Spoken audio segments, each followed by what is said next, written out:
Start करने से पहले अगर आप सभी चैनल पर नए हैं तो चैनल को सब्सक्राइब कर ले और वीडियो पसंद आए तो लाइक कर ले। एपिसोड 66। कमीने, तुमने मेरे चेहरे पर हाथ उठाया, मैं तुम्हें मार डालूंगी। तिंग चतुर्वेदी चीखी और अभय सिंह की ओर दौड़ी। थप्पड़ थप्पड़। तिंग चतुर्वेदी को अभय से और थप्पड़ मिले।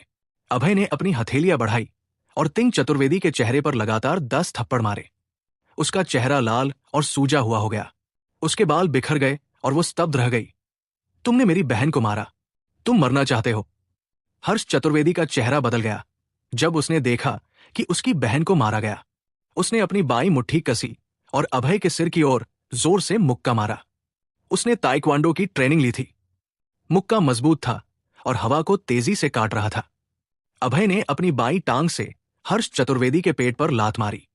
हर्ष चतुर्वेदी कई मीटर दूर जा गिरा और जमीन पर लेट गया। उसका चेहरा पीला पड़ गया। उसके पेट में तेज दर्द था और वो उठ नहीं सका। वीर वशिष्ठ और जुन सिंह लड़ाई में शामिल होने वाले थे, लेकिन जब उन्होंने हर्ष चतुर्वेदी की दयनीय हालत देखी तो उनके चेहरे बदल गए और वे हिले नहीं। प्रो, ये तो प्रो है। वीर वशिष्ठ और हर्ष चतुर्वेदी ने एक दूसरे को देखा। उनकी आंखों में हैरानी थी। अभय ने तिंग चतुर्वेदी और हर्ष चतुर्वेदी को मारा था। उसने बड़ी मुसीबत खड़ी कर दी थी और आसपास के लोग सब हैरान थे। ये शख्स कौन है? चैरिटी डिनर में लोगों को मारने की हिम्मत करता है। क्या ये मरना चाहता है? चैरिटी डिनर में लड़ाई मना है। पिछले डिनर में एक शख्स ने लड़ाई की थी। उसकी टांगे सिन्हा कॉरपोरेशन ने तोड़ दी थी और उसे डिनर से बाहर फेंक दिया था। ये शख्स मर गया। इसकी टांगे सिन्हा कॉरपोरेशन जरूर तोड़ेगा। आसपास के लोग जोश से चर्चा कर रहे थे। उनका मानना था कि अभय की टांगे सिन्हा कॉरपोरेशन तोड़ेगा क्योंकि उसने चैरिटी डिनर के नियम तोड़े थे। सिन्हा कॉरपोरेशन अरबों की बड़ी कंपनी थी। कोई भी इसके नियम नहीं तोड़ सकता था। यहां क्या हुआ? फू सिन्हा बड़े कदमों से हंगामे की ओर बढ़ा। उसका चेहरा नाखुशी से भरा था। कोई चैरिटी डिनर में हंगामा करने की हिम्मत कर रहा था। यह सिन्हा कॉरपोरेशन का अपमान था। नौकर सिन्हा, आपको मेरे लिए न्याय करना होगा। अभय सिंह ने मुझे थप्पड़ मारा और मेरे भाई को लात मारी। फू सिन्हा को देखते ही तिंग चतुर्वेदी आंसुओं के साथ शिकायत करने लगी, जैसे उसने अपना सहारा देख लिया हो। आप तिंग चतुर्वेदी हैं? चतुर्वेदी परिवार की दूसरी छोटी मालकिन? फू सिन्हा ने हैरानी से पूछा। वो मोटे तौर पर समझ गया कि उसके सामने वाली महिला चतुर्वेदी परिवार की दूसरी छोटी मालकिन थी। वो उससे पहले मिल चुका था, लेकिन फू सिन्हा को जो याद था, चतुर्वेदी परिवार की दूसरी छोटी मालकिन एक सुंदर चेहरे वाली सुंदरी थी। उसके सामने वाली महिला का चेहरा सूजा हुआ था, जैसे कोई बुलबुला। उसके चेहरे पर खून था और बाल बिखरे हुए थे। वो भिखारी की तरह दिख रही थी। नौकर सिन्हा, मैं चतुर्वेदी परिवार की दूसरी छोटी मालकिन हूं। इस शख्स अभय सिंह ने चैरिटी डिनर में मुझे मारने की हिम्मत की। आपको मेरे लिए न्याय करना होगा। तिंग चतुर्वेदी ने आंसुओं के साथ जोर से शिकायत की। उसे पता था कि यह चैरिटी डिनर है और सिन्हा कॉरपोरेशन का क्षेत्र है। जो भी सिन्हा कॉरपोरेशन के खिलाफ गया वो जरूर मरेगा। आपने ही तिंग चतुर्वेदी और यंग मास्टर हर्ष को मारा? फू सिन्हा ने हल्के से भौहें सिकोड़ते हुए अभय से पूछा। हाँ, इन दोनों के मुंह बहुत गंदे हैं। इन्हें मार पड़नी ही चाहिए थी। अभय ने हल्के से कहा, अपने हाथ पीछे रखे हुए। उसने इसे ऐसे कहा जैसे ये कोई बड़ी बात नहीं हो, लेकिन बाकी सबकी नजरों में वो घमंडी लग रहा था। वे क्यों सोचते थे कि वो घमंडी है? उसने सिन्हा कॉरपोरेशन के नौकर के सामने अपने हाथ पीछे रखे थे जैसे वो बॉस हो। भाई, ये चैरिटी डिनर है। ये सिन्हा कॉरपोरेशन का क्षेत्र है। सिन्हा कॉरपोरेशन अरबों की बड़ी कंपनी है जिसके रिश्ते और बैकग्राउंड है। कृपया इतना घमंड मत करो। आसपास के लोग अवाक थे और एक बार फिर अभय को घमंडी करार दिया। उन्हें यकीन था कि सिन्हा कॉरपोरेशन जल्द ही उसे सबक सिखाएगा। फू सिन्हा का चेहरा बदल गया जब उसने अभय को यह मानते सुना कि उसने उन्हें मारा था। मुझे क्या करना चाहिए? फू सिन्हा ने हल्के से भौहें सिकोड़ ली और उलझन में था कि क्या करना चाहिए। फू सिन्हा इस शख्स को पहचानता था। प्रवेश द्वार पर उसने अपनी आंखों से देखा था कि अभय ने 5 सितारा प्लैटिनम कार्ड निकाला था। उसने खुद अभय को डिनर में ले जाकर बैठाया था। फू सिन्हा को 5 सितारा प्लैटिनम कार्ड की दुर्लभता अच्छी तरह समझ थी। इसका मतलब था कि उसके सामने वाला युवक साधारण नहीं था और उसका बैकग्राउंड मजबूत था। लेकिन अभय ने चैरिटी डिनर के नियम तोड़े थे। इससे वो मुश्किल में पड़ गया था। अगर उसने अभय से निपटा नहीं तो सिन्हा कॉरपोरेशन की प्रतिष्ठा खराब हो जाती। उसने फैसला किया कि वो अभय को चेतावनी देगा। सिन्हा चाचा, आप जा सकते हैं, मैं इस मामले को सुलझाऊंगी। फूस सिन्हा अभी अभय को चेतावनी देने की तैयारी कर रहा था कि एक मोहक आवाज सुनाई दी। रूपा सिन्हा अपनी लाल हील्स में शान से उनकी ओर बढ़ी। वो मोहक लग रही थी और उनकी गोरी टांग का एक हिस्सा दिख रहा था। हाँ, छोटी मालकिन। ये सुनकर कि मालकिन सिन्हा इस मामले को संभालेंगी, फूस सिन्हा ने राहत की सांस ली। उसे लगा कि यह मामला मुश्किल था और शायद केवल मालकिन सिन्हा जैसी ऊंची भावनात्मक और बौद्धिक क्षमता वाली ही इसे संभाल सकती थी। अभय सिंह, मुझे बहुत खेद है कि आपको चैरिटी डिनर में अपमानजनक टिप्पणियां सुननी पड़ी। मैं सिन्हा कॉरपोरेशन की ओर से माफी मांगती हूं। रूपा सिन्हा के मोहक चेहरे पर माफी का भाव था। छोटी मालकिन, इससे माफी मांग रही हैं? फू सिन्हा का बूढ़ा चेहरा अविश्वास से भर गया। वो स्तब्ध रह गया।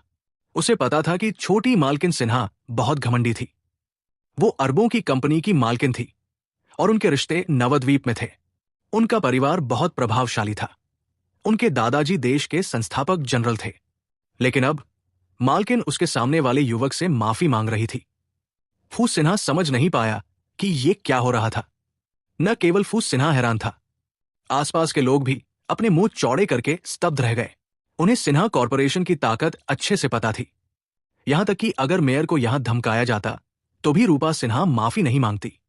ये युवक कौन था? रूपा सिन्हा उससे माफी क्यों मांग रही थी?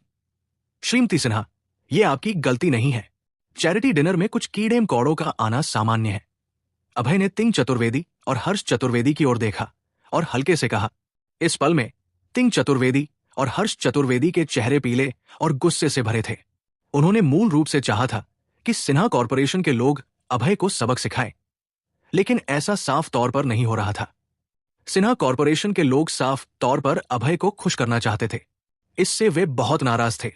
लेकिन सिन्हा कॉरपोरेशन का बैकग्राउंड इतना मजबूत था कि वे गुस्से में होने के बावजूद कुछ नहीं कर सकते थे। मैं आपको एक मौका देता हूं। शालिनी से माफी मांगो, वरना मैं आपकी टांगे तोड़ दूंगा। अभय ने ठंडी मुस्कान दी और तिंग चतुर्वेदी और हर्ष चतुर्वेदी की ओर कहा। मुझे माफी क्यों मांगनी चाहिए? तुमने शालिनी से 500,000 रुपए उधार लिए, लेकिन एक अशुद्ध जेड लटकन खरीदा। क्या तुम मूर्ख नहीं हो? मैं गलत कैसे हूं? तिंग चतुर्वेदी ने अपना चेहरा पकड़ा और गुस्से से कहा, लगता है तुम आखिरी दम तक नहीं मानोगी। ठीक है, मैं तुम्हें दिखाता हूं कि खजाना क्या होता है। अभय ने हल्के से मुस्कुराया और खजाने का इतिहास बताने का फैसला किया। अगर वे फिर भी माफी नहीं मांगते तो वो उनकी टांगे तोड़ देगा। मैं तुम्हें बताता हूं, यह लटकन ड्रैगन फीनिक्स जेड लटकन की जोड़ी में से फीनिक्स जेड है। इसे सिक्सी महारानी ने पहना था। अभय ने हल्के से मुस्कुराया और कहा, हाँ, तुम बढ़ चढ़कर बात कर रहे हो। इस अशुद्ध जेड लटकन का फीनिक्स जेड होने का कोई तरीका नहीं है। तिंग चतुर्वेदी ने भौहें सिकोड़कर अविश्वास भरे चेहरे से कहा। एपिसोड 67। अभय सिंह ने कहा कि यह जेड फीनिक्स जेड लटकन है। न केवल तिंग चतुर्वेदी को संदेह हुआ, बल्कि बाकी सभी के चेहरों पर भी अविश्वास छाया था। हालांकि उन्होंने फीनिक्स जेड को कभी नहीं देखा था, लेकिन इसके बारे में सुना था कि यह सिक्सी महारानी द्वारा पहना गया एक खजाना था। इसका रंग शुद्ध सफेद होता था, क्रिस्टल जैसा और बेदाग। लेकिन ये वाला हरे में ग्रे मिश्रित था, जिसमें सफेद रंग बिल्कुल नहीं था। श्रीमती सिन्हा, कृपया मुझे एक चीनी मिट्टी का कटोरा लाकर दें और फिर एक हाइड्रोजन पेरोक्साइड की बोतल ढूंढें। अभय ने मुड़कर रूपा सिन्हा से कहा। ठीक है। हालांकि रूपा सिन्हा को नहीं पता था कि अभय इसका क्या करेगा। उसने जल्दी से फू सिन्हा को ऐसा करने को कहा। फू सिन्हा बहुत कुशल था और एक पल में एक सफेद चीनी मिट्टी का कटोरा और हाइड्रोजन पेरोक्साइड की एक बोतल ले आया। साफ साफ देख लो कि ये फीनिक्स जेड है या नहीं। अभय ने हल्के से मुस्कुराया और मिश्रित जेड को कटोरे में डाला। फिर उसने पूरी हाइड्रोजन पेरोक्साइड की बोतल जेड पर डाल दी। हाइड्रोजन पेरोक्साइड का काम ब्लीच करना और अशुद्धियों को हटाना है।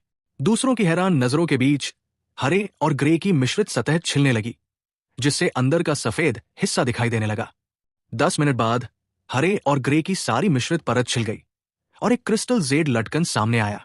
जेड लटकन शुद्ध सफेद था, चमकदार और पारदर्शी, जिसका रंग सुरुचिपूर्ण था। इसका मुकुट सीधा था और पूंछ के पंख समान रूप से व्यवस्थित थे, जो एक शानदार डिजाइन और सुरुचिपूर्ण आकृति दिखा रहा था। Phoenix Z. मैंने कभी नहीं सोचा था कि अपने जीवन काल में पौराणिक फीनिक्स जेड देख पाऊंगा। अचानक एक बूढ़े व्यक्ति ने चिल्लाकर उत्साह से रोते हुए कहा। इस बुजुर्ग की बात सुनकर आसपास के लोगों के चेहरे बदल गए, क्योंकि उन्हें पता था कि अगर ये बुजुर्ग कह रहा है कि ये फीनिक्स जेड है तो ये जरूर होगा। किसी को भी इस बुजुर्ग के शब्दों पर सवाल उठाने की हिम्मत नहीं थी। युवक, क्या आप मुझे ये फीनिक्स जेड देखने देंगे? सफेद बालों वाला बुजुर्ग अभय सिन्हा के पास आया और उत्साह से कहा। अभय सिंह, ये शख्स यूनचांग शर्मा है, पूर्वांचल प्राचीन वस्तु का अध्यक्ष। इनका बहुत सम्मान है। शालिनी ने हल्के से मुस्कुराकर अभय सिन्हा को परिचय दिया। प्राचीन वस्तु का अध्यक्ष? अभय सिन्हा थोड़ा हैरान हुआ। स्वाभाविक रूप से उसने इसके बारे में सुना था। प्राचीन वस्तु, जैसा कि नाम से पता चलता है, प्राचीन वस्तु संग्रहकर्ताओं का संगठन था। प्राचीन वस्तुओं की रेंज अलग अलग थी, जिसमें जेड, चीनी मिट्टी, कांस्य, कविताएं और चित्र शामिल थे। कृपया देखें बुजुर्ग महोदय। अभय ने हल्के से मुस्कुराया और फीनिक्स जेड बुजुर्ग को थमा दिया। वो इस बुजुर्ग का बहुत सम्मान करता था। इस बुजुर्ग को देखकर उसे अपने मृत दादाजी की याद आ गई। ये दोनों दयालु बुजुर्ग थे। 100 साल से ज्यादा हो गए। मैं आखिरकार पौराणिक फीनिक्स जेड देख पाया। यूनचांग शर्मा नामक बुजुर्ग ने अपने खुरदरे हाथ बढ़ाए और जेड को सहलाया। उसका चेहरा आंसुओं से भरा था। इस बूढ़े व्यक्ति का इस जेड के साथ कोई कहानी लगती है। यूनचांग शर्मा को फीनिक्स जेड को छूते हुए रोते देख अभय पूछे बिना नहीं रह सका। युवक, आपको शायद नहीं पता कि 2 जेड हैं, ड्रैगन जेड और फीनिक्स जेड। जब 8 शक्तियों की संयुक्त सेना ने हुआशिया पर हमला किया तो उन्होंने ड्रैगन जेड लूट लिया और फीनिक्स जेड गायब हो गया। पता चला कि फीनिक्स जेड गायब नहीं हुआ था। फीनिक्स जेड को छूते हुए यूनचांग शर्मा ने उत्साह से कहा। उसे पता था कि जिसने फीनिक्स जेड की देखभाल की होगी उसने इसके ऊपर एक नकली परत चढ़ाई होगी ताकि इसे विदेश न ले जाया जा सके। नकली करना मतलब असली जेड पर विशेष रासायनिक पदार्थों की एक परत चढ़ाना, जिससे उसकी मूल बनावट छिप जाए। उदाहरण के लिए, यह फीनिक्स जेड रासायनिक पदार्थों से मिश्रित जेड बन गया था। अभय सिंह की वजह से, जिसने इस फीनिक्स जेड की असलियत देखी और हाइड्रोजन पेरोक्साइड से इसे ब्लीच किया, फीनिक्स जेड फिर से जीवित हो गया। यंग मास्टर हर्ष, तिंग चतुर्वेदी, ये असली फीनिक्स जेड है। शालिनी से माफी मांगो। अभय ने मुड़कर भाई बहन को देखा और ठंडे लहजे में कहा। अभय की ठंडी आंखें देखकर दोनों कांप गए। उन्हें समझ आ गया कि अगर वे माफी नहीं मांगते तो उनके सामने वाला शख्स सच में उनकी टांगें तोड़ देगा। इसके अलावा, चूंकि ये जेड सच में फीनिक्स जेड था, वे स्वाभाविक रूप से गलत थे। माफ कीजिए। हर्ष चतुर्वेदी और तिंग चतुर्वेदी ने सिर झुकाकर शालिनी से माफी मांगी। उनके चेहरे पीले पड़ गए। हालांकि शालिनी ने उनकी ओर देखने की जहमत नहीं उठाई, बल्कि अभय को देखा। उसकी खूबसूरत आंखें हैरानी से भरी थी। उसका पति वाकई काबिल था। 100 साल से गायब फीनिक्स जेड को पहचानना अविश्वसनीय था। उसे लगा कि उसका पति एक भाग्यशाली खजाने की तरह था जो हमेशा उसे आश्चर्य देता था। युवक, क्या आप ये फीनिक्स जेड बेचना चाहते हैं? मैं इसे खरीदना चाहता हूं। यूनचांग शर्मा ने फीनिक्स जेड को पकड़े हुए छोड़ने को तैयार नहीं था और अभय को उम्मीद भरी नजरों से देखा। वो प्राचीन वस्तु का अध्यक्ष था और खजाने इकट्ठा करना पसंद करता था, खास तौर पर 100 साल से ज्यादा पुराना खजाना जो सिक्सी महारानी ने पहना था। इसके लिए और उसकी संस्कृति के लिए इसका असाधारण महत्व था। रुकिए। अभय के बोलने की तैयारी देख रूपा सिन्हा की आवाज आई। श्रीमती सिन्हा, मैं आपके लिए क्या कर सकता हूं? अभय ने हल्के से मुस्कुराकर पूछा। मैं भी ये जेड खरीदना चाहती हूं। क्या आप इसे मुझे बेच सकते हैं? रूपा सिन्हा के मोहक चेहरे पर उत्साह की छाया थी और उसने उम्मीद से पूछा।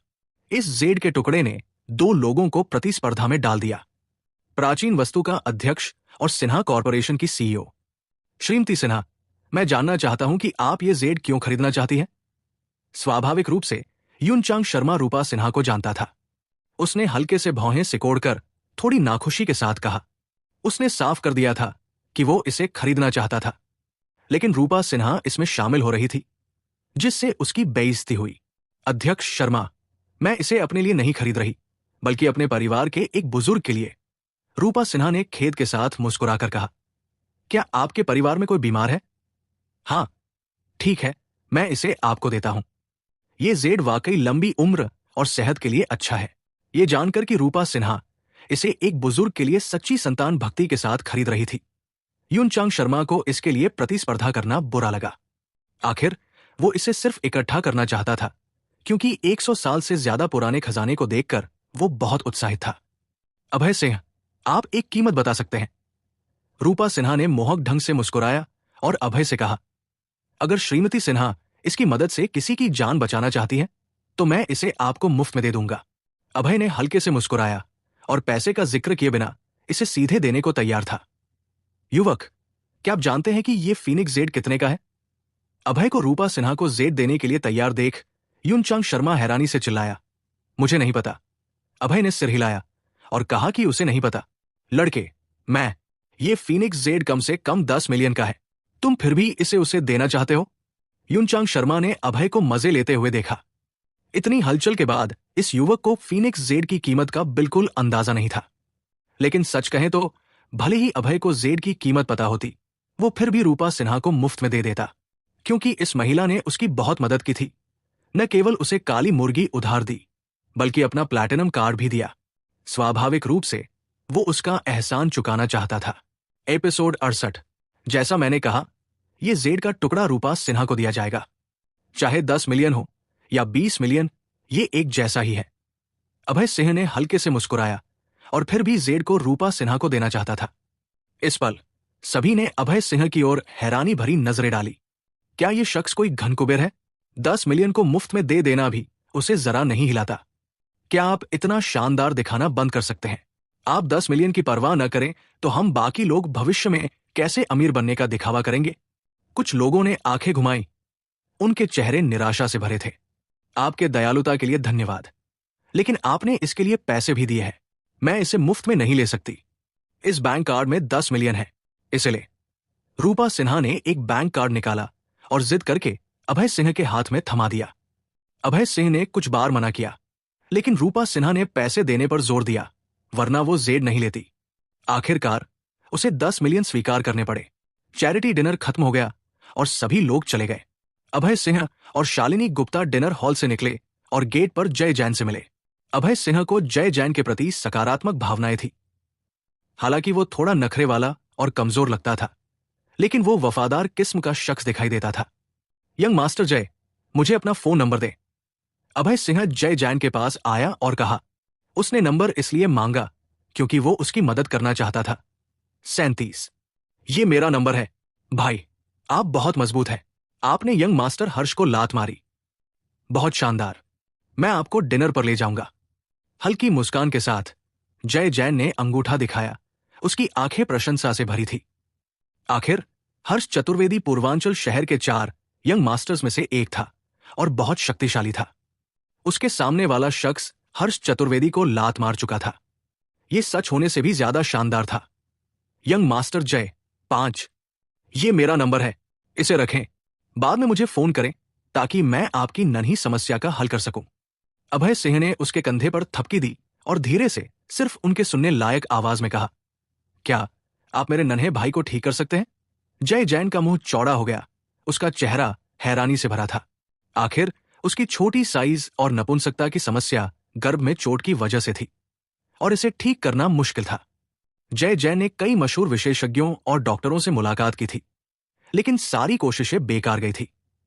अब अभय सिंह ने कहा कि वो इसे ठीक कर सकता है। जय जैन के दिल में स्वाभाविक रूप से बहुत हैरानी थी। बेशक, मैं एक कुशल डॉक्टर हूं। मैं इसे बाद में ठीक कर दूंगा। अब आप घर जाकर सोए। अभय सिंह ने हल्के से मुस्कुराकर कहा, ठीक है, मैं आपका इंतजार करूंगा। जय जैन ने उत्साह से भरे चेहरे के साथ कहा। अभय सिंह की विशेषज्ञता पर जय जैन को काफी भरोसा था, क्योंकि सामने वाले ने हर्ष चतुर्वेदी, वीर वशिष्ठ और जुन सिंह की बीमारियों को देख लिया था, जिससे साबित हुआ कि उसकी चिकित्सा कौशल शानदार थी। अभय सिंह ने हाथ हिलाया और जय जैन की उत्साहित नजरों से दूर BMW की ओर बढ़ा। वो BMW में बैठा, चाबी घुमाई, पैडल दबाया और स्टीयरिंग घुमाया। व्रूम, कार उड़ चली। अभय सिंह और शालिनी गुप्ता को शाही महल की ओर ले गई। 1 घंटे बाद अभय सिंह और शालिनी गुप्ता 13 नंबर विला में वापस आ गए। विला के अंदर लिविंग रूम में बैठी शालिनी गुप्ता का सुंदर छोटा चेहरा सख्त था। उसकी नाक हल्के से सिकुड़ी हुई थी और वो कुछ नाखुश लग रही थी। प्यारी, क्या हुआ? आप नाखुश क्यों हैं? शालिनी का उदास चेहरा देखकर अभय सिंह ने मुस्कुराते हुए पूछा। बाहर उसे सीईओ कहता था, घर पर स्वाभाविक रूप से प्यारी कहता था। मैं आपसे पूछती हूं, आपका और उस रूपा नाम की महिला का क्या रिश्ता है? शालिनी की खूबसूरत भौं हल्के से सिकुड़ी और उसने पूछा। हमारा रिश्ता बहुत साफ और मासूम है। सच में? तो फिर आपने उसे 10 मिलियन का जेड लटकन क्यों दिया? प्यारी, क्या आप जलन कर रही हैं? अभय सिन्हा को थोड़ा मजा आया। इतनी हलचल के बाद उसकी प्यारी इसलिए जलन कर रही थी क्योंकि उसने जेड रूपा सिन्हा को दिया था। हालांकि दूसरे नजरिए से यह दिखाता था कि उसकी प्यारी उसकी परवाह करती थी। वो मन ही मन खुश था। कौन आपके लिए जलन कर रहा है? आपको दूसरी महिलाओं के लिए चीजें खरीदने की इजाजत नहीं है। शालिनी का ठंडा सुंदर चेहरा थोड़ा सख्त हो गया और वो अपनी हिम शिखर देवी की स्थिति में लौट आई। हां, मेरी प्यारी, आइए, मैं आपको मसाज दूं। अभय सिंह ने हल्के से मुस्कुराया, शालिनी के पीछे आया। उसने अपनी हथेलियां उसके कंधों पर रखी और मसाज शुरू कर दी। शुरुआत में शालिनी ने अभय सिंह के उसके शरीर को छूने का विरोध किया। वो साफ सफाई की शौकीन थी, लेकिन उस औरत रूपा सिन्हा के बारे में सोचकर उसे खतरा महसूस हुआ और उसने अपने पति को कुछ छोटे फायदे देने का फैसला किया। मां ने छोटी शालिनी को बताया था कि पुरुष कामुक होते हैं। मैं अपने पति को कुछ फायदे चखने दूंगी ताकि वो दूसरों के साथ न करे। शालिनी ने मन ही मन सोचा, ये कहना होगा। शालिनी वाकई बहुत सुंदर थी।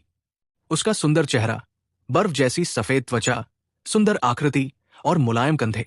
अभय सिंह ने उसके कंधे की मसाज की जिससे उसे बहुत आराम मिला।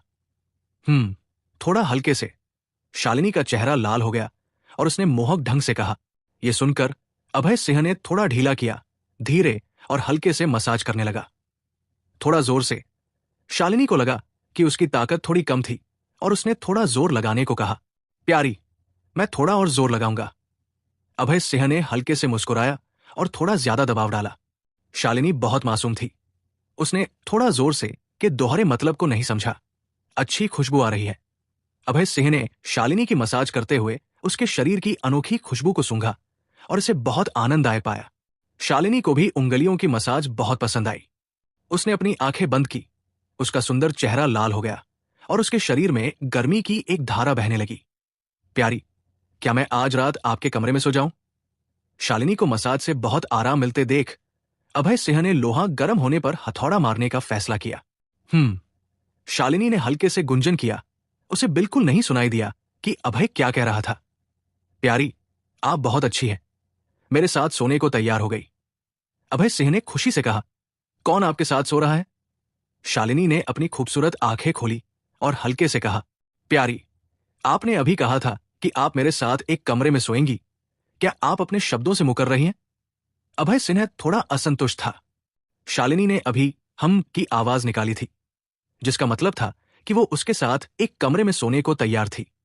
अब अपने शब्दों से मुकरना थोड़ा अनुचित लग रहा था। मैंने गलती से कह दिया। हम इस मामले को बाद में देखेंगे। शालिनी ने मुस्कुराया, खड़ी हुई और दूसरी मंजिल के बेडरूम की ओर बढ़ गई। अभय सिन्हा को पीछे से उसकी सुंदर आकृति को निहारने के लिए छोड़ दिया। दरअसल अभय सिन्हा को अपने शरीर को छूने और मसाज करने देना पहले से ही उसके लिए एक बड़ा फायदा था। एक ही बेडरूम में सोने की बात एक महत्वपूर्ण मामला था और इसके लिए और इंतजार करना चाहिए था। बच्चा बनाने की योजना फिर से नाकाम हो गई। अभय सिन्हा थोड़ा परेशान था। वो शालिनी के साथ एक ही कमरे में सोकर बच्चा बनाना चाहता था। जाहिर तौर पर सामने वाली सहमत नहीं थी। हालांकि अभय सिंह ने शालिनी के शरीर की मसाज की थी, जो सफलता की ओर एक छोटा कदम था। अगर शालिनी एक हिमखंड थी, तो अभय सिंह आखिरकार उस हिमखंड पर चढ़ गया था। अपना पहला कदम उठाते हुए उसे विश्वास था कि अगर वो अपनी कोशिशों में लगा रहा, तो एक दिन वो और शालिनी एक ही कमरे में सोएंगे और साथ में बच्चा बनाएंगे। एपिसोड 69।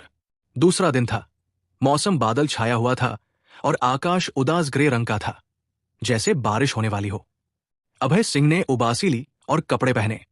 फिर उसने मुंह धोया और हिम शिखर कॉरपोरेशन की ओर चल पड़ा। शालिनी गुप्ता की बात करें तो वो अभय से पहले उठ गई थी।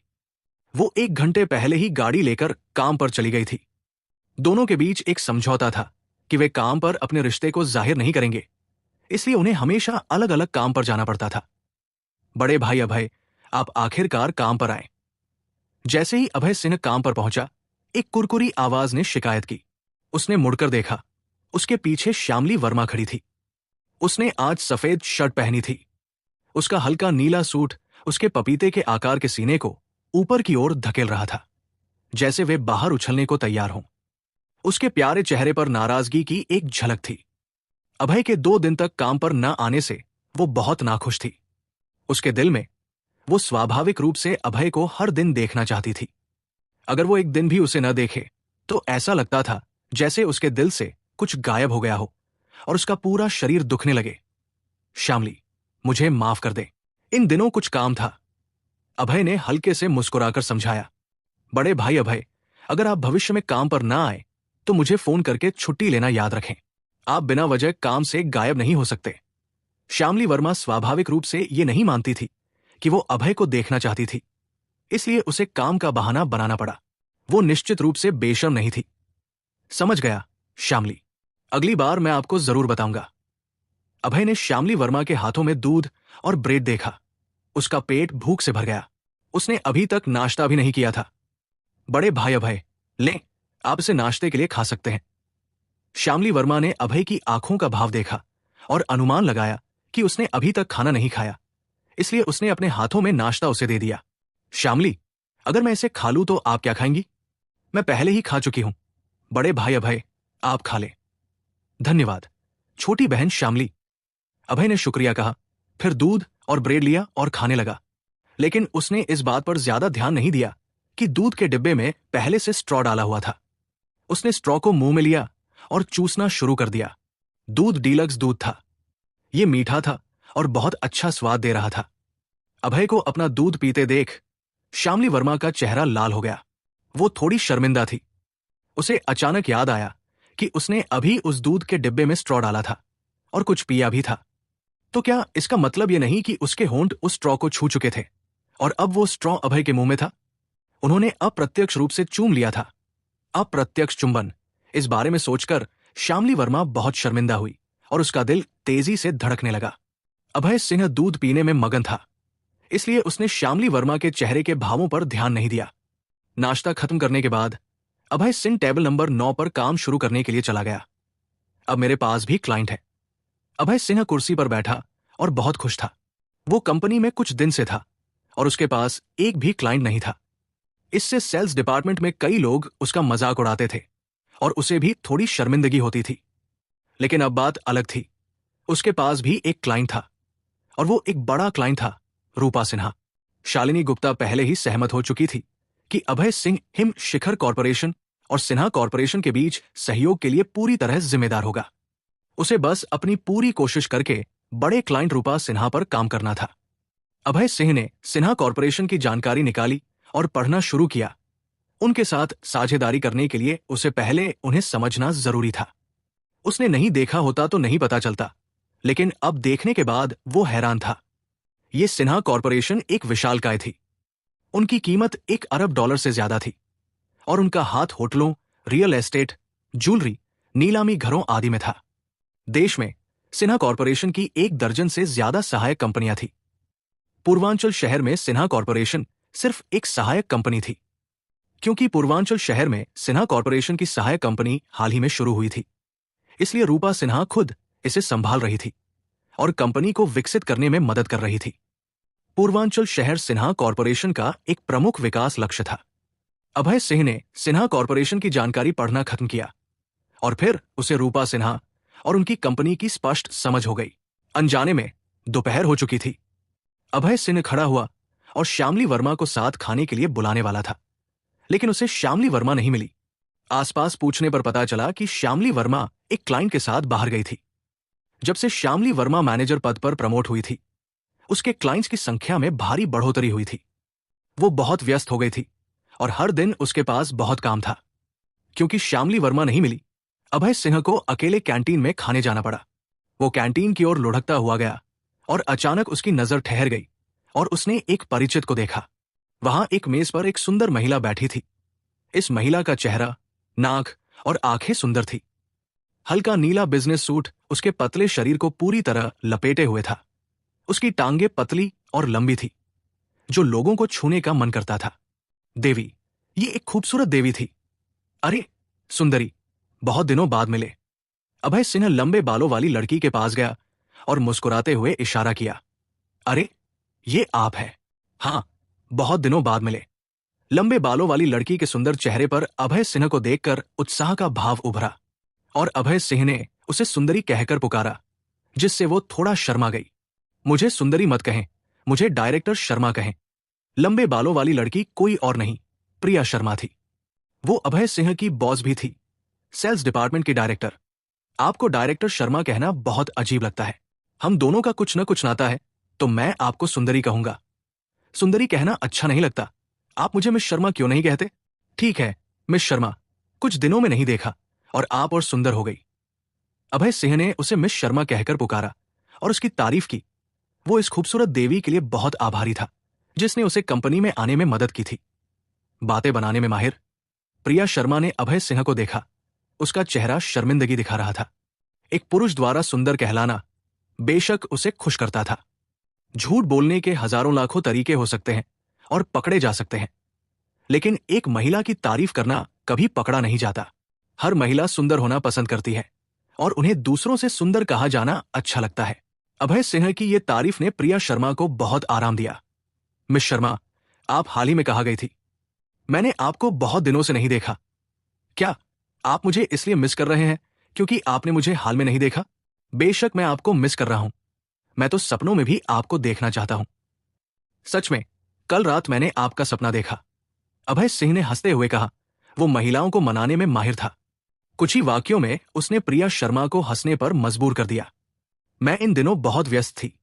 चतुर्वेदी कॉरपोरेशन के साथ हमारे सहयोग की बात कर रही थी। कुछ दिन पहले तक सब ठीक चल रहा था, लेकिन आज बिना किसी वजह के उन्होंने हमारे साथ काम करने से इनकार कर दिया। प्रिया शर्मा की भौहें उठीं। उसके सुंदर चेहरे पर उलझन का भाव था। हालांकि अभय सिन्हा को प्रिया शर्मा की बात सुनकर बहुत अच्छे से पता था कि क्या हुआ। उसे पता होना ही था, क्योंकि उसने चैरिटी डिनर में हर्ष और तिंग चतुर्वेदी को मारा था। जाहिर है, चतुर्वेदी कॉरपोरेशन अब हिम शिखर कॉरपोरेशन के साथ सहयोग नहीं करना चाहती थी। लेकिन बेशक वो प्रिया शर्मा को यह नहीं बताएगा कि उसने उस कंपनी के मालिक को थप्पड़ मारा था जिसके साथ वो काम करने की कोशिश कर रही थी। मिस शर्मा, अगर वो सहयोग नहीं करते तो कोई बात नहीं। हिम शिखर कॉरपोरेशन भी एक बड़ी कंपनी है। हमें सफल होने के लिए चतुर्वेदी कॉरपोरेशन की खुशामद करने की जरूरत नहीं है। अभय सिंह ने हल्के से मुस्कुराकर कहा। एपिसोड 70। अभय सिंह, शायद आपको नहीं पता, लेकिन हिम शिखर कॉरपोरेशन हाल ही में फंडिंग संकट का सामना कर रही है। चतुर्वेदी कॉरपोरेशन हमारी मदद करने वाली थी, लेकिन हमें नहीं पता कि आज उन्होंने अचानक अपना इरादा क्यों बदल दिया। प्रिया शर्मा ने अपने माथे को छुआ और खुद को दोष देते हुए कहा, सीईओ ने उसे इतना महत्वपूर्ण काम सौंपा था, लेकिन अब वो इसे बर्बाद कर चुकी थी। स्वाभाविक रूप से वो खुद को दोष दे रही थी। मिस शर्मा, आपको खुद को दोष देने की जरूरत नहीं है। भले ही चतुर्वेदी कॉरपोरेशन हमारे साथ सहयोग न करे, हम फिर भी ठीक रहेंगे। प्रिया शर्मा को खुद को दोष देते देख अभय सिंह ने मुस्कुराकर उसे सांत्वना देने की कोशिश की। उसने चतुर्वेदी कॉरपोरेशन को अपनी नजरों में नहीं रखा था। हिम शिखर कॉरपोरेशन अब संकट में नहीं थी, क्योंकि अब उनकी साझेदारी रूपा सिन्हा के साथ हो गई थी। लेकिन प्रिया शर्मा को अभय सिंह के विचारों का पता नहीं था। उसे रूपा सिन्हा के साथ साझेदारी के बारे में भी नहीं पता था। अभय सिंह की बात सुनकर उसे लगा कि वो सिर्फ उसे सांत्वना देने की कोशिश कर रहा है। जब दोनों बात कर रहे थे, एक पुरुष तेजी से दौड़ता हुआ आया। उसके हाथ में गुलाब थे। वो पुरुष 27 या 28 साल से ज्यादा का नहीं था। उसकी ऊंचाई 180 सेंटीमीटर थी।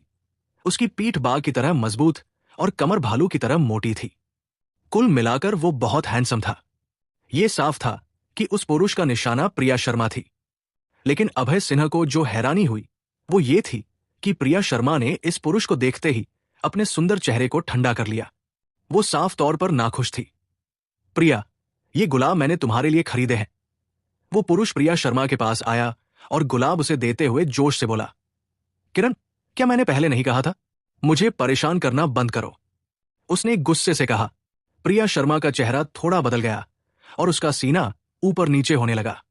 उसने अपने सामने वाले इस पुरुष को कई बार मना कर दिया था, लेकिन ये शख्स फिर भी उसे ढूंढने आता था। इससे वो बहुत नाखुश थी। प्रिया, जब से मैंने तुम्हें पहली बार देखा, मुझे तुम पसंद आ गई। मेरी गर्लफ्रेंड बनने के लिए हाँ कर दो। किरण ने हल्के से मुस्कुराया और जोर से कहा। प्रिया शर्मा के ठंडे रवैये से वो बिल्कुल नाराज नहीं हुआ। किरण की आवाज बहुत तेज थी। कैंटीन में मौजूद हर किसी ने सुन लिया और बहुत सारे लोग उसके चारों ओर घेरा बनाने आ गए। हाँ, वो सिक्योरिटी डिपार्टमेंट का डायरेक्टर किरण नहीं है। वो क्या कर रहा है? क्या तुम मूर्ख हो? क्या तुम्हें नहीं दिख रहा कि किरण गुलाब लिए प्रिया शर्मा का पीछा कर रहा है? ये दोनों, एक सिक्योरिटी डायरेक्टर है, दूसरी सेल्स डायरेक्टर। ये एक दूसरे के लिए काफी मेल खाते हैं। आसपास के लोग स्वाभाविक रूप से किरण और प्रिया शर्मा को पहचानते थे और सब चर्चा कर रहे थे। आसपास के लोगों की चर्चा से अभय सिन्हा को भी समझ आ गया। उसके सामने वाला पुरुष किरण था और सिक्योरिटी डिपार्टमेंट का डायरेक्टर था। किरण, तुम हद पार कर रहे हो। प्रिया शर्मा का सुंदर चेहरा ठंडा था। उसकी आवाज में गुस्से की झलक थी। वो स्वाभाविक रूप से देख सकती थी कि किरण के इरादे कुछ और थे। इस शख्स ने जानबूझकर गुलाब खरीदे और सबके सामने इजहार किया। इसके अलावा वो तेज आवाज करके सबका ध्यान अपनी ओर खींचने की कोशिश कर रहा था। किरण का मकसद साफ था। वो इसे बड़ा बनाना चाहता था और हिम शिखर कॉरपोरेशन में हर किसी को पता चले कि वो प्रिया शर्मा का पीछा कर रहा है। इस तरह जो लोग प्रिया शर्मा को पसंद करते थे वे डर के मारे कुछ नहीं कर पाते। प्रिया, कृपया मेरे सच्चे प्यार को स्वीकार करो और मेरी गर्लफ्रेंड बनने के लिए हाँ कर दो। किरण एक घुटने पर जमीन पर बैठ गया, गुलाब अपने सीने से लगाए और जोश से बोला। किरण, मैं फिर से कह रही हूं, मैं तुम्हारी गर्लफ्रेंड नहीं बनूंगी। प्रिया शर्मा का चेहरा ठंडा था और उसकी आवाज भी। किरण का बैकग्राउंड साधारण नहीं था। वो कंपनी के वाइस प्रेसिडेंट का बेटा था। वो पिछले 6 महीने से प्रिया शर्मा का पीछा कर रहा था, लगातार कोशिश कर रहा था और कभी हार नहीं मानी। लेकिन प्रिया शर्मा को किरण में कोई आकर्षण नहीं था। सच कहें तो प्रिया शर्मा को किरण पसंद न करने की एक वजह थी। 6 महीने पहले किरण की एक गर्लफ्रेंड थी, लेकिन प्रिया शर्मा की सुंदरता की वजह से उसने अपनी गर्लफ्रेंड को छोड़ दिया और प्रिया शर्मा का पीछा शुरू कर दिया। इससे प्रिया शर्मा उसकी नजरों में गिर गया। ऐसे लोगों के लिए जो अधूरे मन से अपनी गर्लफ्रेंड को छोड़ सकते थे, प्रिया शर्मा को बहुत गुस्सा आता था। लेकिन किरण का बैकग्राउंड प्रभावशाली था, इसलिए प्रिया शर्मा उसे ज्यादा नाराज नहीं कर सकती थी। वो बस उसे लगातार मना करती रही। लेकिन किसी भी वजह से जितना ज्यादा प्रिया शर्मा उसे मना करती, किरण उतना ही जोर शोर से उसका पीछा करता। ऐसा लगता था कि जितना वो उसे हासिल नहीं कर पाता, उतना ही ज्यादा वो उसे चाहता था। इतने लंबे समय तक जीने के बाद प्रिया शर्मा ने कभी इतने बेशर्म शख्स को नहीं देखा था। उसके फेफड़े गुस्से से फटने को तैयार थे। प्रिया, तुम्हारा कोई बॉयफ्रेंड नहीं है। तुम बहुत अकेली हो। मुझे तुम्हारा बॉयफ्रेंड बनने दो, फिर मैं तुम्हें गर्माहट दे सकता हूं। किरण जमीन पर घुटने टेके हुए था और सच्चाई से बोला। तुम बेशर्म हो। मैं अकेली नहीं हूं, मेरा बॉयफ्रेंड पहले से है। प्रिया शर्मा किरण के बेशर्म शब्दों से इतनी नाराज थी कि उसे कहना पड़ा कि उसका बॉयफ्रेंड पहले से है। मुझे यकीन नहीं होता, अगर तुम्हारा बॉयफ्रेंड है तो मैं उसे पहले क्यों नहीं मिला? किरण ने अविश्वास में सिर हिलाया। तुम्हें यकीन नहीं है तो वो मेरा बॉयफ्रेंड है। किरण को यकीन दिलाने के लिए कि उसका बॉयफ्रेंड है, प्रिया शर्मा ने अभय सिन्हा की ओर इशारा किया और कहा, क्या मैं इसमें कैसे फंस गया? अभय सिन्हा ने आंखें घुमाई और अवाक रह गया। क्या ये इसलिए था कि वो बहुत हैंडसम था? हर बार ऐसा क्यों होता कि वो ही इन चीजों में फंस जाता था? उसने अपने आप से आत्ममुग्ध होकर कहा, देखकर कि किरण अभी भी उस पर यकीन नहीं कर रहा था। प्रिया शर्मा ने अपना दाहिना हाथ बढ़ाया और अभय सिन्हा का हाथ पकड़ लिया। मुस्कुराते हुए कहा, देखो, वो मेरा बॉयफ्रेंड है। ये कहने के बाद प्रिया शर्मा का दिल हिरण की तरह धड़क रहा था। उसका चेहरा भी लाल हो गया था। यह पहली बार था जब उसने किसी पुरुष का हाथ पकड़ा था। जाहिर है वो थोड़ा उत्साहित थी। साथ ही अभय सिन्हा के हाथ से गर्माहट का एहसास हुआ, जिससे वो शर्मिंदा हो गई। नहीं हो सकता, यह कैसे संभव है? किरण इस दृश्य से हैरान था। न केवल किरण हैरान था, बल्कि आसपास के लोग भी स्तब्ध थे। प्रिया शर्मा कौन थी? वो कंपनी की एक फूल थी, एक सुंदरी। बहुत सारे लोग उस पर क्रश रखते थे। अगर किरण प्रिया शर्मा का बॉयफ्रेंड होता तो वे ज्यादा हैरान नहीं होते, क्योंकि किरण के पिता वाइस प्रेसिडेंट थे और वो सिक्योरिटी डिपार्टमेंट का डायरेक्टर था। उसकी हैसियत थी, इसलिए कोई कुछ नहीं कहता। लेकिन अब सेल्स डिपार्टमेंट का एक साधारण कर्मचारी प्रिया शर्मा को हासिल करने में सफल हो गया। इससे सबको जलन हुई। मैं बहुत आकर्षक हूंगा, अभय सिंह ने आत्ममुग्ध होकर सोचा। चूंकि एक सुंदरी ने खुद को उसे सौंप दिया था, तो एक पुरुष के रूप में अभय सिन्हा को स्वाभाविक रूप से प्रिया शर्मा को हवा और बारिश से बचाने की जरूरत थी। आपका नाम किरण है ना? प्रिया शर्मा पहले से मेरी गर्लफ्रेंड है। कृपया चले जाएं और मेरी गर्लफ्रेंड को फिर कभी परेशान न करें। अभय सिंह ने अपना हाथ बढ़ाया और प्रिया शर्मा की पतली कमर को पकड़ लिया। आक्रामक ढंग से कहा। अचानक पकड़े जाने से प्रिया शर्मा की त्वचा सिकुड़ गई और उसका दिल हर जगह उछल रहा था। वो अभय सिन्हा का हाथ हटाना चाहती थी, लेकिन ये सोचकर कि किरण ठीक सामने था, उसे सच दिखाने के लिए अभय सिन्हा को उसे ऐसे ही पकड़े रहने देना पड़ा। भाई, तुम कौन हो कि तुम में हिम्मत है प्रिया शर्मा को मुझसे छीनने की? किरण जमीन से खड़ा हुआ और सख्त चेहरे के साथ बोला, मेरा नाम अभय सिंह है। मैं सेल्स डिपार्टमेंट का कर्मचारी हूं। मैं फिर से कह रहा हूं, मैं आपको अपनी गर्लफ्रेंड प्रिया शर्मा को परेशान करने की इजाजत नहीं दूंगा। अभय सिंह ने हल्के से मुस्कुराया और उसे चेतावनी दी। एपिसोड 71। अभय सिंह, तुम तो बस एक साधारण कर्मचारी हो। तुम प्रिया शर्मा के बॉयफ्रेंड कैसे हो सकते हो? किरण ने अविश्वास में सिर हिलाया। उसे पता था कि प्रिया शर्मा एक घमंडी इंसान थी। न सिर्फ वो सुंदर थी, बल्कि उसकी नजरें भी ऊंची थी। वो किसी साधारण इंसान की ओर आंख उठाकर भी नहीं देखती थी। अगर अभय सिंह कोई दूसरी पीढ़ी का अमीर होता तो किरण को यकीन होता, लेकिन अभय सिंह के कपड़े देखकर साफ था कि वो सिर्फ एक साधारण कर्मचारी था। ये मुमकिन नहीं था कि एक नाजुक, अमीर और खूबसूरत लड़की एक साधारण कर्मचारी को पसंद करे। मैं सच में प्रिया शर्मा का बॉयफ्रेंड हूं। मुझे यकीन नहीं होता। मैं तुम्हें कैसे यकीन दिलाऊं कि मैं प्रिया शर्मा का बॉयफ्रेंड हूं, जब तक तुम उसे चूम नहीं लेते? किरण ने ठंडी हंसी के साथ कहा। उसे पता था कि प्रिया शर्मा अपनी साफाई का बहुत ध्यान रखती थी। वो किसी को भी अपने होंठ चूमने नहीं देती थी, सिवाय अपने बॉयफ्रेंड के। ठीक है, मैं तुम्हारी इच्छा पूरी कर दूंगा। अभय सिंह ने मुस्कुराया और फैसला किया कि वो प्रिया शर्मा को चूमेगा, ताकि किरण हार मान ले। उसने प्रिया शर्मा की पतली कमर पकड़ी और अपने होंठ उसके लाल होंठों की ओर बढ़ाए और एक गहरा चुंबन दिया। ये मीठा और बहुत आरामदायक था। प्रिया शर्मा ने नहीं सोचा था कि अभय सिंह इतना हिम्मती होगा और इतने लोगों के सामने उसे चूम लेगा। ये उसका पहला चुंबन था। मूर्ख, मुझे छोड़ दो। प्रिया शर्मा का चेहरा लाल हो गया और उसने धीमी आवाज में कहा। उसका चेहरा शर्मिंदगी से भरा था। उसका दिल तेजी से धड़क रहा था। उसकी गति 100 गुना बढ़ गई थी। अगर मैंने छोड़ दिया तो किरण को यकीन नहीं होगा कि मैं तुम्हारा बॉयफ्रेंड हूं। मिस शर्मा, बस अपनी आंखें बंद करो और मजे लो। अभय सिंह ने हल्के से मुस्कुराया, उसके कान में सांस छोड़ी और कहा। उसके होंठ प्रिया शर्मा के लाल होंठों को चूमते रहे, जैसे वो एक आड़ू खा रहा हो। नरमी में मिठास का एहसास था। शैतान, तुम मुझे क्यों तंग कर रहे हो? शुरुआत में प्रिया शर्मा उसे धक्का देना चाहती थी, लेकिन अभय सिंह ने उसे कसकर पकड़ रखा था। इसलिए वो धीरे धीरे चुंबन में डूब गई और खो गई। मैंने क्या देखा? डायरेक्टर शर्मा ने अभय सिंह को चूमा। हे भगवान, क्या ये दुनिया का अंत है? क्या मैं सपना देख रहा हूं? भाई, तुम सपना नहीं देख रहे, ये सच है। आसपास के लोग भूतों की तरह चिल्ला रहे थे। वे सब दुखी थे। प्रिया शर्मा हिम शिखर कॉरपोरेशन की एक सुंदरी थी। वो बहुत सारे लोगों का क्रश थी और अब वो अभय सिन्हा को चूम रही थी। हर कोई जलन से भरा था।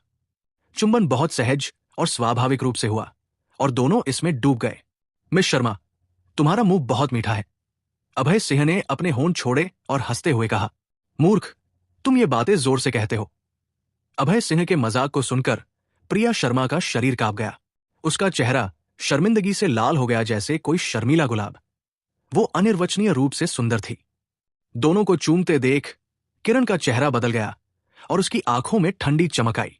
उसने प्रिया शर्मा का 6 महीने तक पीछा किया था। चुंबन तो दूर, उसने उसका हाथ भी नहीं पकड़ा था, लेकिन उसके सामने वाला शख्स प्रिया शर्मा को चूम रहा था। वो मरने लायक था। प्रिया शर्मा, तुम मूर्ख औरत। मैंने तुम्हारा 6 महीने तक पीछा किया और तुमने मुझे एक बार भी छूने नहीं दिया। मैंने सोचा था तुम मासूम हो। मुझे नहीं पता था कि तुम इतनी बेशर्म हो। तुमने सबके सामने एक पुरुष को चूमा। किरण का चेहरा विकृत हो गया और उसने जोर से कहा। उसकी आवाज गुस्से और गालियों से भरी थी। किरण की बेइज्जती सुनकर प्रिया शर्मा गुस्से से कांप रही थी। उसका सुंदर चेहरा दुख से भरा था।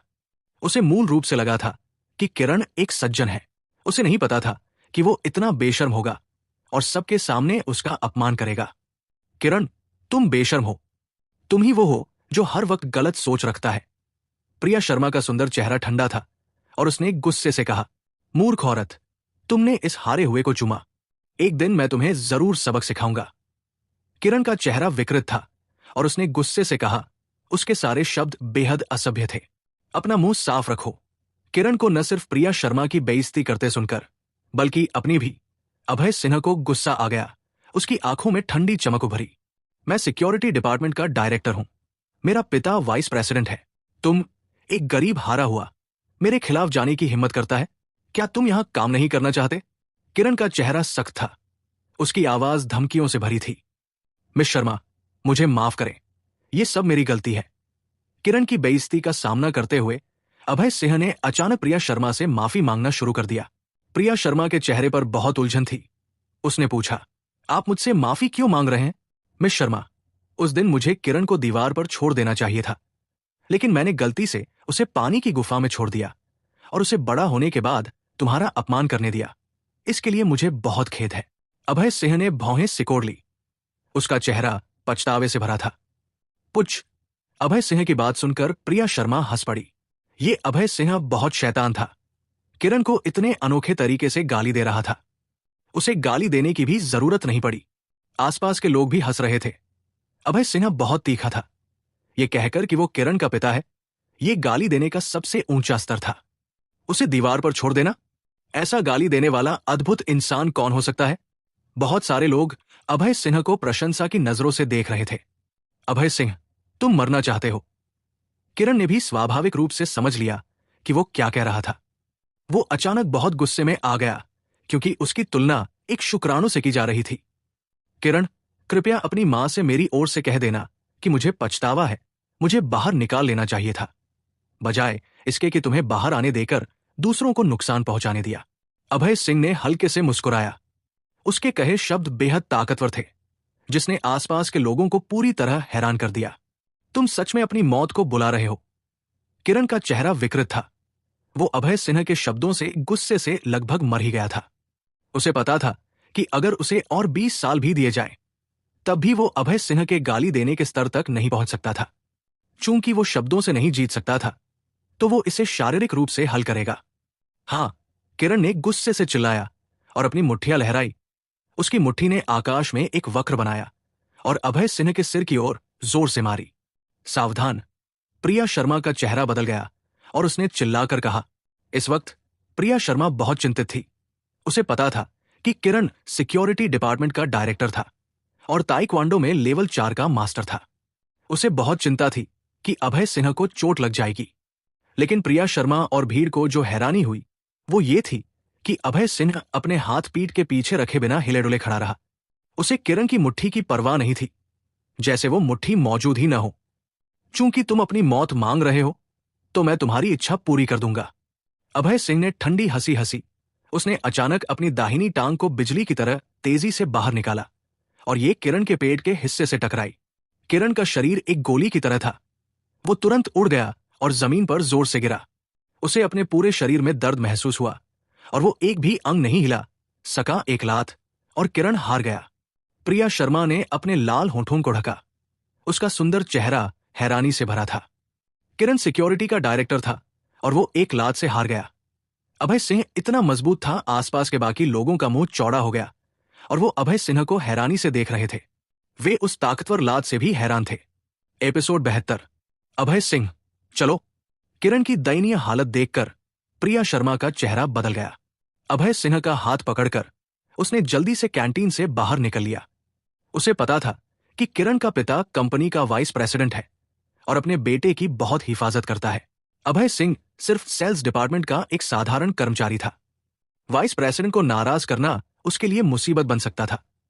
तुम दोनों, मैं तुम्हें माफ नहीं करूंगा। दोनों को जाते देख किरण मुश्किल से खड़ा हुआ। अपने मुंह के कोने से खून पोंछते हुए उसने क्रूरता से कहा, मिस शर्मा, आप मुझे खींचकर भाग क्यों रही हैं? अभय सिंह ने भौहें सिकोड़कर हैरानी से पूछा। तुमने मुझे मिस शर्मा कहा, तो मैं तुम्हें अभय कहूंगी। अभय, क्या तुम्हें पता है किरण कौन है? प्रिया शर्मा की खूबसूरत भौहें सिकुड़ गई और उसने चिंता से कहा, हाँ, वो सिक्योरिटी डिपार्टमेंट का डायरेक्टर है। मुझे सिक्योरिटी डिपार्टमेंट के डायरेक्टर की चिंता नहीं है। आखिर मैं सेल्स डिपार्टमेंट की डायरेक्टर हूं। मैं तुम्हारी मदद कर सकती हूं। लेकिन उसका पिता कंपनी का वाइस प्रेसिडेंट है। Vice president? कोई बड़ी बात नहीं। अभय सिंह ने मुंह बनाया और बेपरवाह दिखा। तुम्हारा पिता वाइस प्रेसिडेंट है तो तुम घमंड करते हो। मेरी पत्नी प्रेसिडेंट है। अगर वो सच में मुसीबत मांगना चाहता है तो कौन डरेगा? अभय, इस बार मिस शर्मा की गलती है।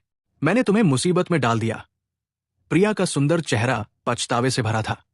अगर उसे पहले पता होता तो वो अभय सिन्हा को ढाल के रूप में इस्तेमाल न करती। अगर अभय सिन्हा को कंपनी से निकाल दिया गया तो वो जिंदगी भर पछताती। मिस शर्मा, आप मेरी गर्लफ्रेंड हैं। मैं उस कमीने किरण को आपको अपमानित कैसे करने दूं? अभय सिंह ने हल्के से मुस्कुराया, बेपरवाह। ये शब्द सुनकर प्रिया शर्मा का चेहरा लाल हो गया और उसके दिल में बहुत शर्मिंदगी हुई। उसने किरण को भगाने के लिए कहा था कि वो अभय सिंह की गर्लफ्रेंड है। उसे नहीं पता था कि ये शख्स सच में खुद को साइन कर लेगा। हालांकि अभय सिंह के ये कहने पर कि वो उसकी गर्लफ्रेंड है, प्रिया शर्मा नाराज नहीं हुई, बल्कि थोड़ा शर्माई, जैसे उसके दिल के अंदर सच में उसकी गर्लफ्रेंड बनने की इच्छा हो। क्या मुझे अभय पर क्रश है? प्रिया शर्मा का सुंदर चेहरा लाल हो गया।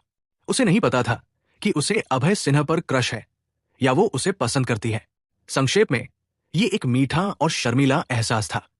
अभय, मिस शर्मा की बात सुनो। आज काम पर मत जाओ। एक दिन की छुट्टी ले लो। कहीं किरण मुसीबत न खड़ी कर दे।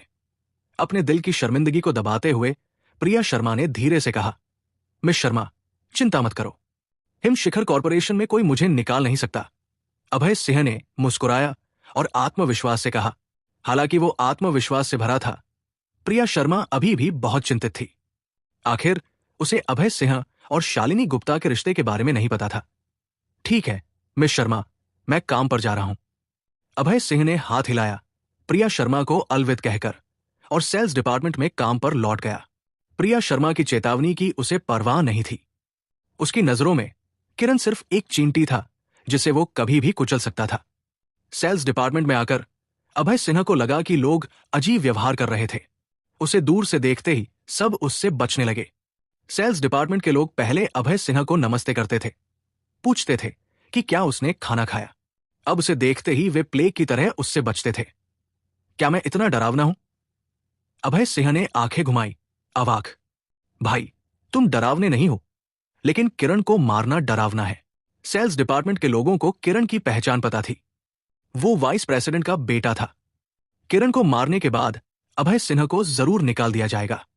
सेल्स डिपार्टमेंट के लोग अभय सिन्हा के साथ निकाले जाने से बचना चाहते थे, इसलिए स्वाभाविक रूप से वे उससे दूर रहते थे। अभय सिन्हा पूरी दोपहर वहां बैठा रहा, ऊब गया। कोई उससे बात नहीं कर रहा था। उसे खाली समय में मजा आ रहा था। वो श्यामली वर्मा से बात करना चाहता था, लेकिन वो पूरे दिन वहां नहीं थी। बाहर बिजनेस की बातचीत के लिए गई थी, जिससे वो और ऊब गया। बेशक किरण ने कुछ नहीं किया हो ऐसा नहीं था। सिक्योरिटी रूम में वापस जाकर उसने एक शिकायत पत्र लिखा और उसे सीईओ शालिनी गुप्ता के हाथ में सौंप दिया। किरण ने अभय सिन्हा पर उसे मारने का आरोप लगाया और उसे निकालने की मांग की। हालांकि किरण के लिए निराशाजनक बात यह थी कि काम खत्म होने के बाद सीईओ शालिनी गुप्ता उसके पास नहीं आई। अभय सिन्हा के खिलाफ शिकायत पत्र समुद्र में डूबे पत्थर की तरह था। उसे सौंपने के बाद उसका कोई निशान नहीं मिला। घर जाने का समय हो गया। अभय सिंह ने घड़ी पर नजर डाली। ठीक 6 बजे थे। रिपोर्ट फॉर्म्स को व्यवस्थित करने के बाद वो हाथ पीठ पर रखे सेल्स डिपार्टमेंट से बाहर निकला। क्या अभय सिंह ने किरण को नहीं मारा था?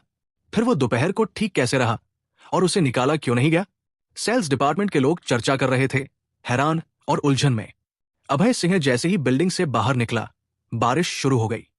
सुबह जब वो निकला था तो मौसम बादल छाया हुआ था, लेकिन हैरानी की बात यह थी कि अब जाकर बारिश शुरू हुई और वो भी तेज। लेकिन बारिश होने के बावजूद उसे कुछ करना था। अभय सिंह ने फोन निकाला, जय जैन का नंबर डायल किया और कहा, यंग मास्टर जैन, क्या आप आज रात फ्री हैं? क्या आप अभय सिंह हैं? जय की आवाज में थोड़ी हैरानी थी। बेशक मैं हूं। क्या आपने मेरा फोन नंबर सेव नहीं किया? किया था, बस मुझे नहीं लगा था कि आप आज मुझे फोन करेंगे। आप कोई जगह ढूंढें, मैं अब आपका इलाज करने जा रहा हूं। अभय सिंह ने लापरवाही से कहा। उसने जय जैन से वादा किया था कि वो उसकी नन्ही समस्या का इलाज करेगा। मैं गुआंगवू रोड पर ओक बे कम्युनिटी में हूं। यूनिट 1, तीसरी मंजिल, पूर्वी यूनिट। जय जैन ने अपना पता बताया। उसकी आवाज उत्साह से भरी थी। उसे ये बीमारी 20 साल से थी और उसने बहुत अपमान सहा था। अब इलाज का मौका मिलने से वो दिल से बहुत खुश था। मेरा इंतजार करें, मैं वहां पहुंचता हूं। अभय सिंह ने फोन काट दिया, एक टैक्सी रोकी और ओक बे कम्युनिटी की ओर चल पड़ा। ओक बे डिस्ट्रिक्ट गुआंगवू रोड पर स्थित है और एक शानदार कम्युनिटी है। औसत व्यक्ति वहां रहने का खर्चा नहीं उठा सकता, सिर्फ अमीर लोग ही वहां रहते हैं। 20 मिनट बाद अभय सिन्हा ओक बे कम्युनिटी पहुंच गया। उसने बारिश में दरबान के साथ रजिस्ट्रेशन किया और यूनिट 1 की तीसरी मंजिल के पूर्वी यूनिट पर पहुंच गया। इस बीच जय जैन दरवाजे पर इंतजार कर रहा था। अभय सिन्हा को भीगा हुआ देखकर उसके चेहरे पर हैरानी की झलक दिखी। अभय सिन्हा, आप छाता नहीं लाए? जय जैन ने पूछा। नहीं, लेकिन आपकी समस्या का इलाज करना ज्यादा जरूरी है। थोड़ा भीग जाना कोई बड़ी बात नहीं। अभय सिंह ने हल्के से मुस्कुराया, बेपरवाह। अभय सिंह की बात सुनकर जय जैन की आंखों में कृतज्ञता की चमक आई। जब से जय जैन को नन्ही समस्या का पता चला था, न उसके पिता को वो पसंद था, न उसकी मां को।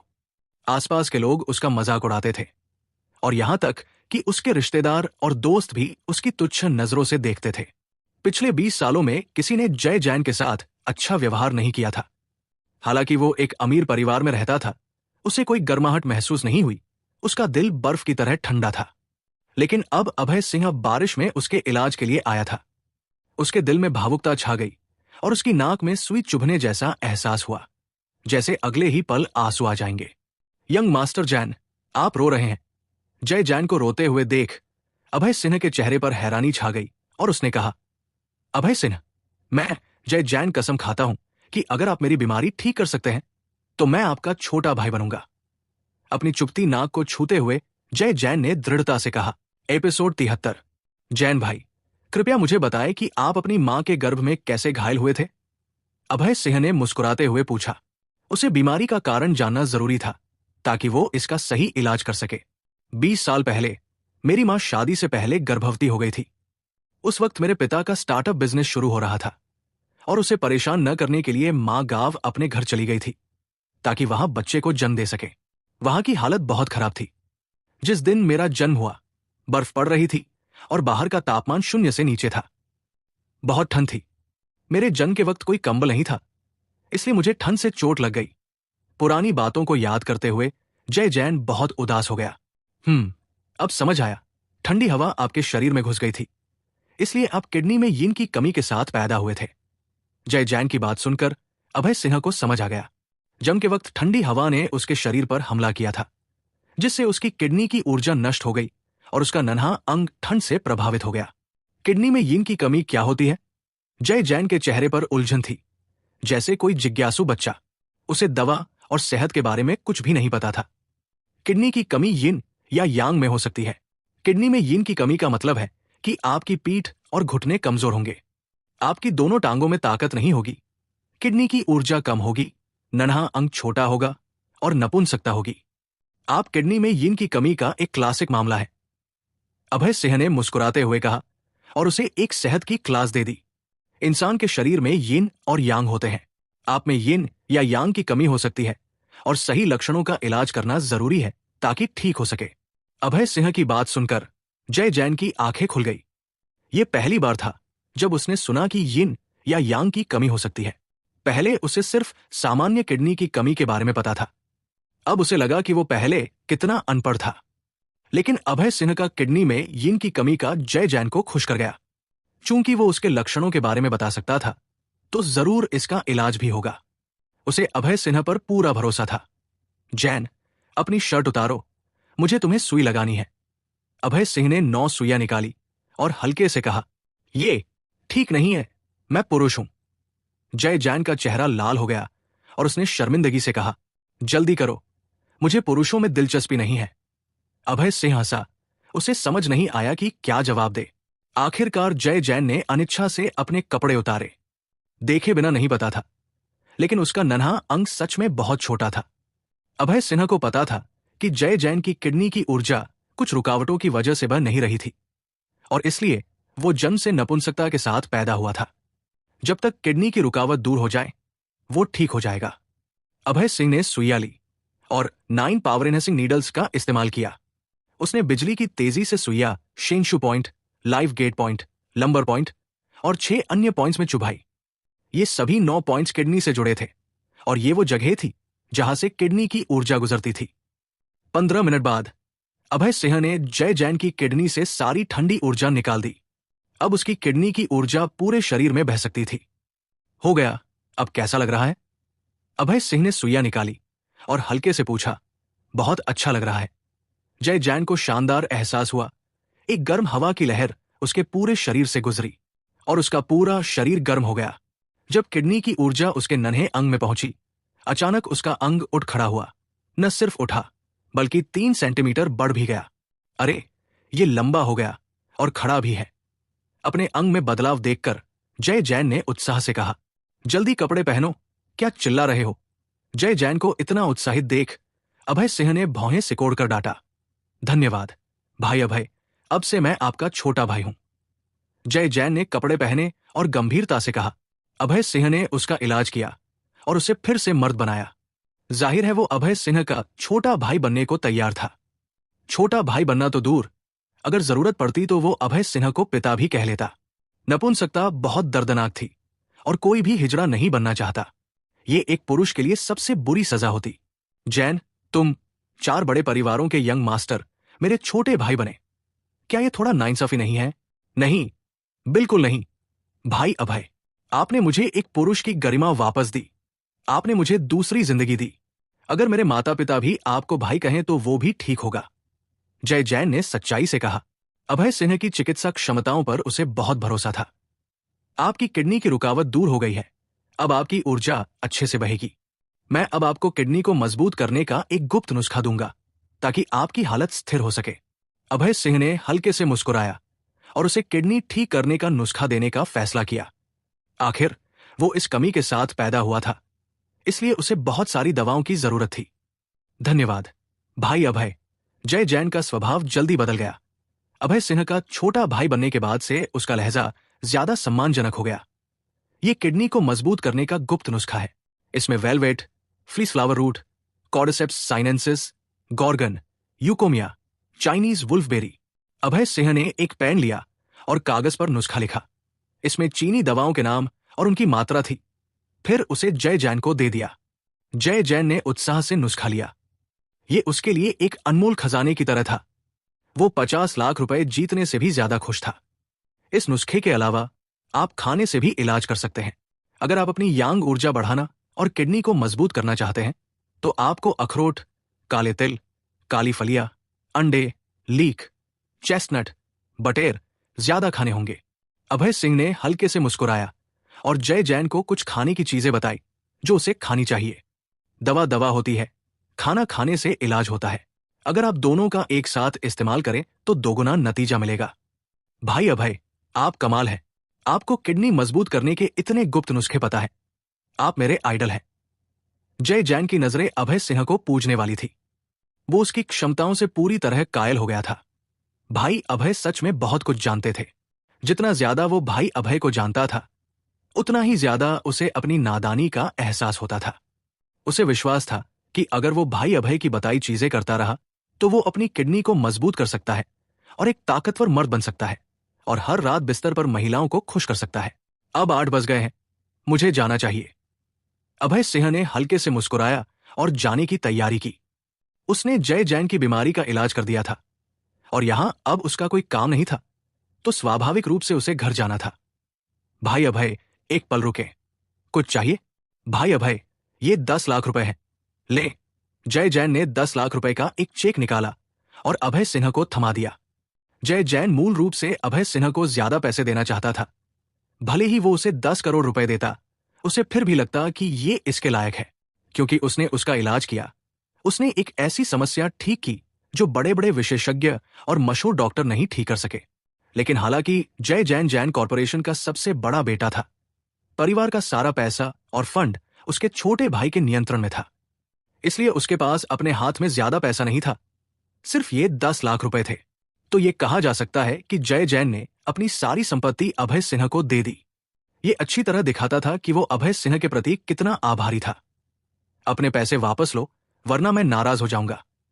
अभय सिंह ने जय जैन के 10 लाख रुपए ठुकरा दिए और असंतुष्ट होकर कहा, भाई अभय, ये मेरी ओर से थोड़ी कृतज्ञता है।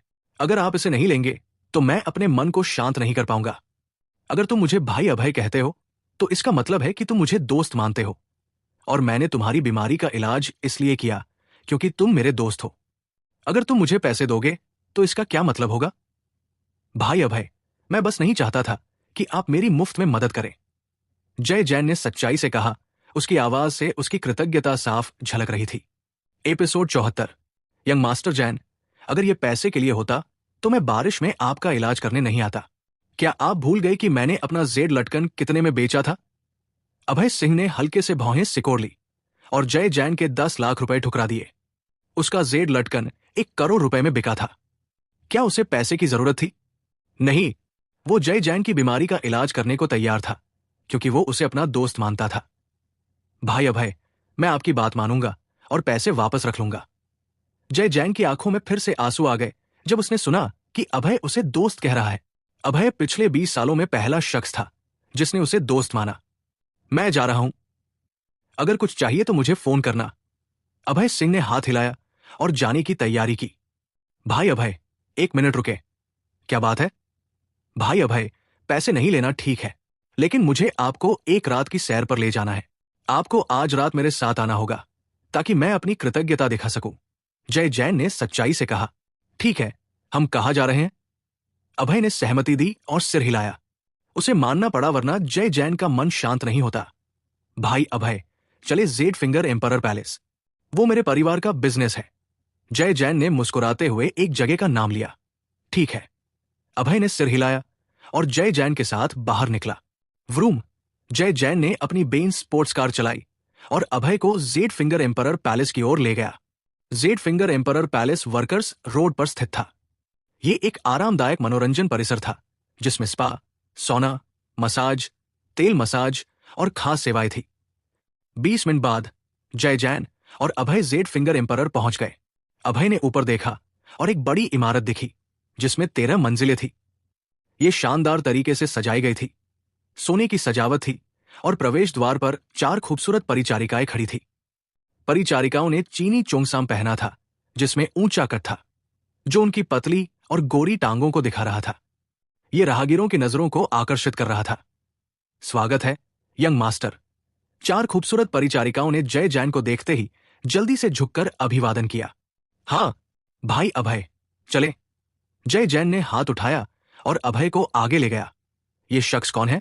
यंग मास्टर इसके लिए रास्ता बना रहे हैं? परिचारिकाएं हैरान रह गई।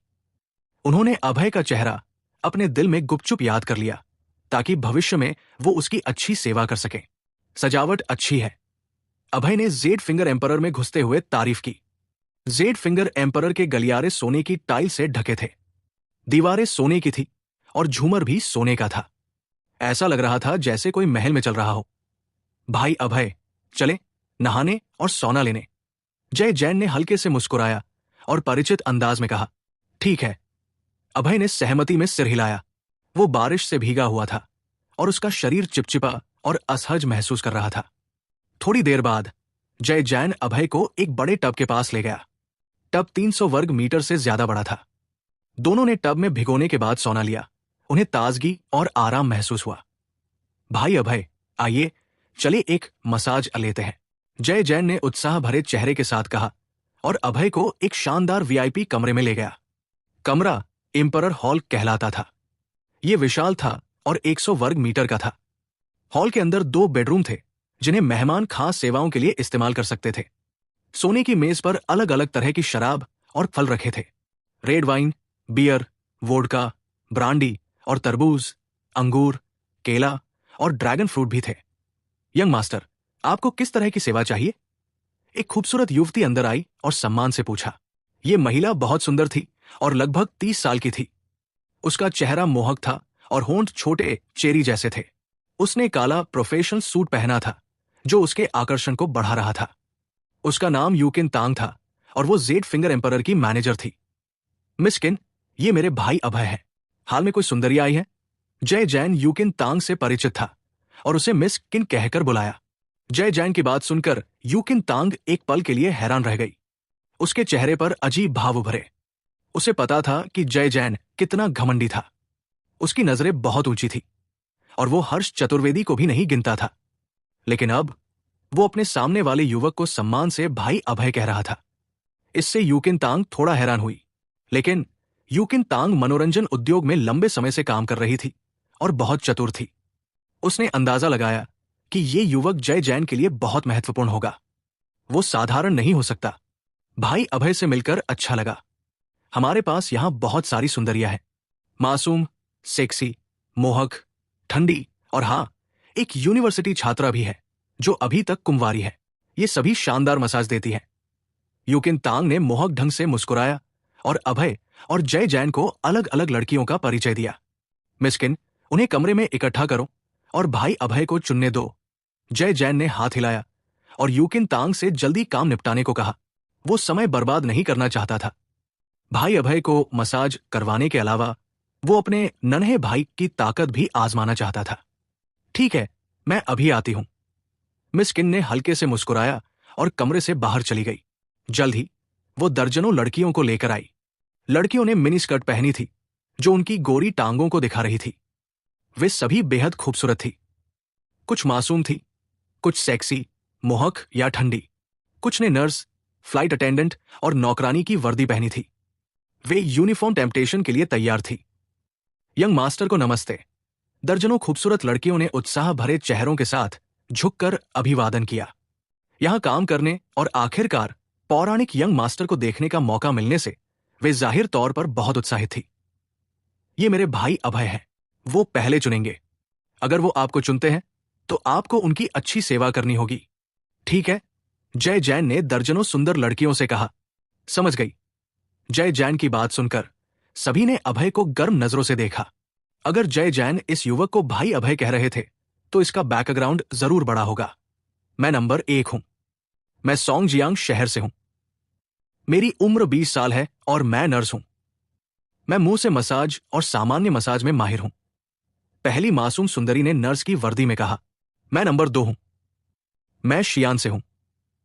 मेरी उम्र 22 साल है और मैं फ्लाइट अटेंडेंट हूं। मैं तेल मसाज और 8 ऋषि समुद्र पार कुछ खास तकनीक में माहिर हूं। दूसरी सुंदरी ने फ्लाइट अटेंडेंट की वर्दी में कहा। थोड़ी देर बाद दर्जनों सुंदरियों ने अपना परिचय दे दिया। भाई अभय, आपको कौन पसंद है? आप पहले चुने, जय जैन ने हंसते हुए कहा। नंबर 3। अभय ने सिर हिलाया और नंबर 3 को चुना। जब सुंदरियां अपना परिचय दे रही थी, अभय को पता चला कि नंबर 3 एक यूनिवर्सिटी छात्रा थी। इससे भी ज्यादा अहम, छात्रा का चेहरा मासूम था लेकिन थोड़ा ठंडा भी लगता था, जिससे उसे थोड़ा आकर्षण हुआ। अभय के चुनने के बाद जय जैन ने एक सेक्सी सुंदरी को चुना। बाकी सुंदरियां निराश होकर कमरे से बाहर चली गई। भाई अभय, मैं बाएं वाले बेडरूम में जाऊंगा। दाया वाला आपके लिए छोड़ता हूं। जय जैन ने सेक्सी सुंदरी को पकड़ा और बाएं बेडरूम की ओर चला गया। थोड़ी देर बाद बाएं बेडरूम से करहाने की आवाजें आने लगी। एपिसोड 75। आपका नाम क्या है?